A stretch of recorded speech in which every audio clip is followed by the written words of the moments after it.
Frankfurt Book Fair. Interview of the Day. Anthony McCarten, born in 1961 in New Zealand, became famous in the age of 25 with a worldwide known stage play, Ladies' Night.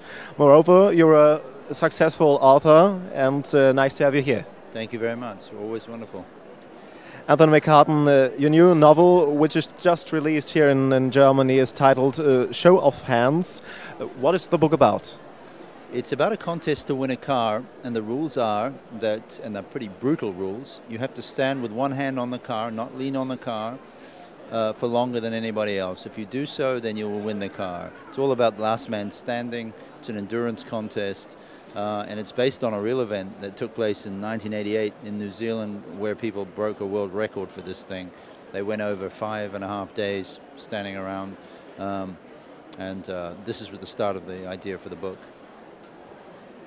To sum it up, what would you say? It's a story, a serious story with a jolly end, or what is it? At its heart, it's a story asking a question. It's saying, of all these 40 people who have 40 different reasons for wanting to win this car, which reason is the most empowering? If you do this, if you want to win the car for someone else, is that going to make you stronger than if you're just doing it for greed or for yourself? So it looks at all the different human motivations. And I wanted to get to a point where you felt this wasn't just about a guy in a car yard running a contest, but it was a contest run by Charles Darwin. So it's the survival of the fittest, last man standing, what human motivation is going to triumph. What exactly was the motivation for you to choose exactly this story for your new book? I was always looking for a little contained idea, you know, that was like a potent metaphor for the macrocosm, you know. I always loved books like Old Man in the Sea, about one event, but it seemed to talk about how futile our desire is to own the thing we think we want. And in the end, hopefully, we realize that actually what we need is quite different. And something like Bergman's The Seventh Seal, where someone's playing chess with death, that says almost everything you need to say about life. And as a writer, I'd always been looking for a small contained idea that could just be the focus of the entire story. One scene, one event. And so I was creatively quite excited about this one. Have you ever had such a situation as in the book, like keep the hand, one hand, such a long time on a car? Have you won anything or something? Let's put it this way: keeping two hands on a typewriter keyboard to write a novel is kind of a little different, a little similar. It's an endurance contest of another kind. But no, I would never do a contest like this. It's crazy brutal. I mean, you can suffer physical breakdown, mental breakdowns. One guy went and got a gun and blew his brains out after 3 days. We need sleep. The lesson for people is, if you can get some sleep every day, you're going to be fine. Do without it, and anything can happen.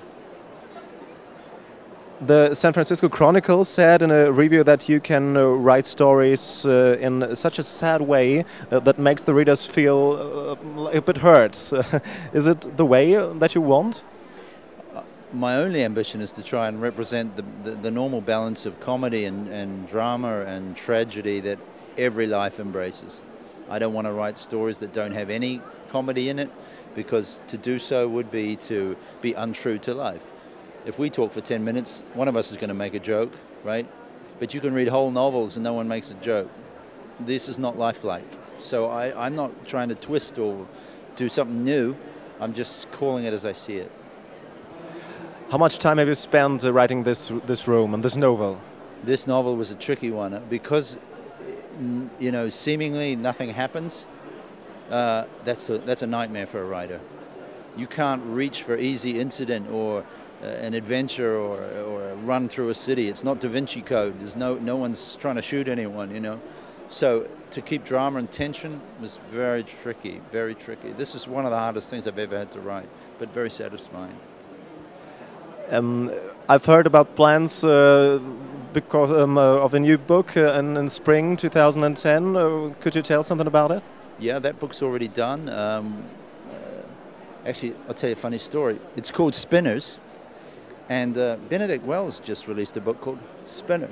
So I'm on the search for a new title. So anyone who's listening, it's a story about a girl in a factory who comes home one day and says she's been missing for 24 hours, and she tells her parents that she was taken on board a spaceship.